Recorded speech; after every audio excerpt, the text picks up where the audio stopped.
प्रेरणा स्वरूप माननीय कुलपति महोदय,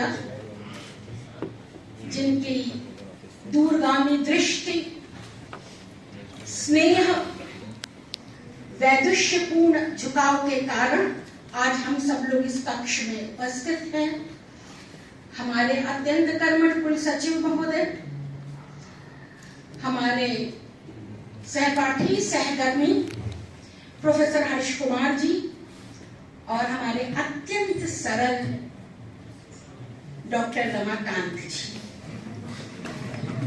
और इस सभागार में उपस्थित विश्वविद्यालय के अनेक विभागों से आए हुए अध्यापक गण, वरिष्ठ अध्यापक गण, एक एक का नाम नहीं लेंगे, छात्र छात्राएं एवं शोध छात्र छात्राएं, कर्मचारी गण।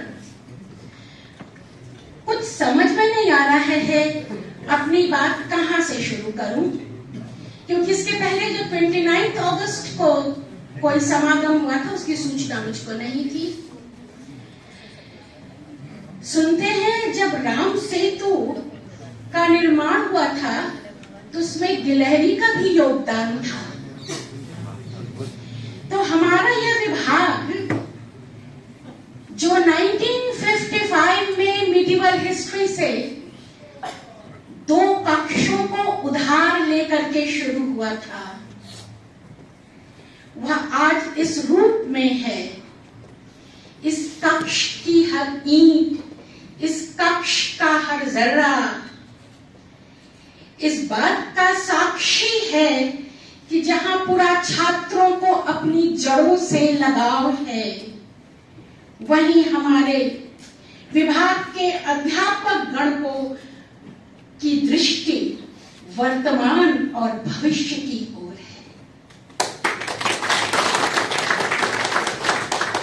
हर्ष जी ने माननीय कुलपति महोदया को कुलगुरु की संज्ञा दी।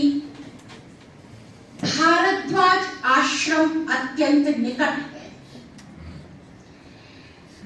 कुलगुरु परंपरा संभवतया वहीं से प्रवाहित होकर यहां तक आई होगी। जैसे मेरा क्लास 4 का रिजल्ट आया। क्यों कह रही हूं मैं ऐसा? इसलिए कि मैं कोशिश कर रही थी, अकेले ही चली थी सफर में, अकेला ही चला था जाने पे मंजिल, लोग जुड़ते गए, कारवां बनता गया।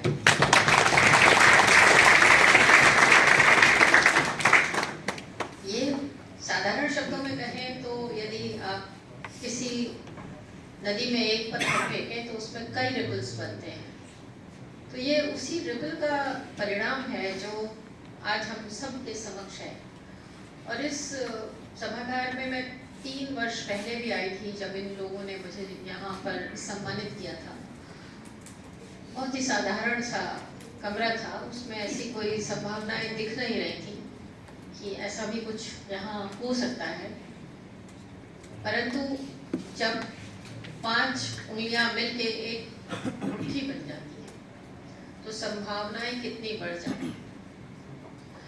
और फिर शायद 3 वर्षों से मुझे करते हुए लोगों ने देखा और प्रेरित हुए।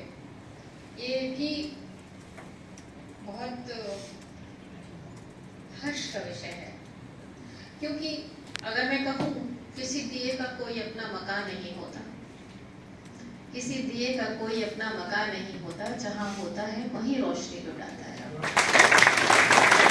पूर्व संध्या पे कहें या उसके पहले 5 दशकों के पहले जो आज का ये कार्यक्रम आयोजित हुआ है, उस कार्यक्रम के पीछे जो सबसे बड़ी जिसकी प्रेरणा रही है, जिसके नेतृत्व में, जिसकी स्वप्नदर्शी जो उनका व्यक्तित्व है, जिस प्रकार से उन्होंने पिछले साल 5 वर्षों में विश्वविद्यालय कायाकल्प की, उसी से प्रेरणा पा करके हम लोगों ने इस 5 नंबर जो हमारा कमरा लेक्चर हॉल था, लाल लेक्चर थिएटर, उसको संस्कृत संगम सभागार के रूप में परिवर्तित किया।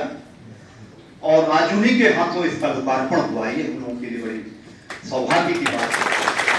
ऐसे यशस्वी का हम अपने इस विभाग में विद्यार्थियों की रुचि सबसे ज्यादा होती है, और उसका एक प्रमुख कारण यह भी है कि यह प्राचीन इतिहास विभाग इलाहाबाद विश्वविद्यालय का भारतीय ही नहीं विश्व पटल पे, जैसा मैं समझता हूँ कि एक अपना एक स्थान रखता है। जैसे कौशाम्बी के उत्खनन की बात किया जाए, कौशाम्बी के उत्खनन से जो चीजें निकली, उससे इतिहास को जो समझने में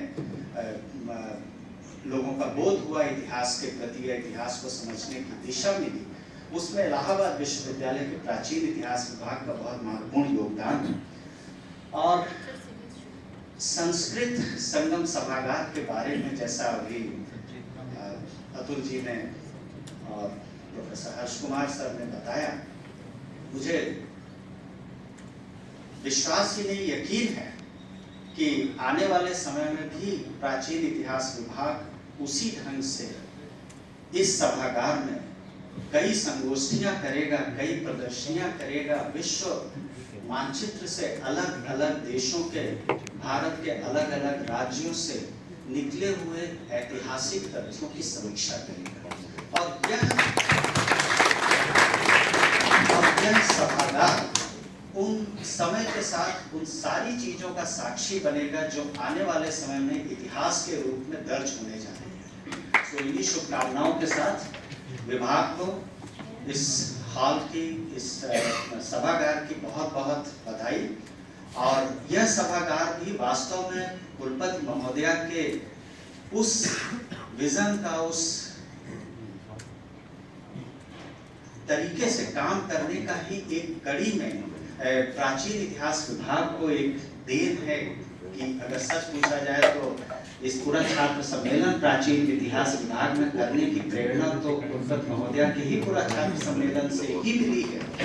और इस प्राचीन इतिहास विभाग कुलपति महोदया का भी धन्यवाद देना चाहेगा कि अकेले जो एक विजन होता है, एक लीडर का, एक नेतृत्व का एक जो विजन होता है कि अकेले सम्मेलन, पूरा छात्र सम्मेलन तो विभागों में कई सालों से आयोजित होते रहे हैं और हम सब उसके साक्षी हैं।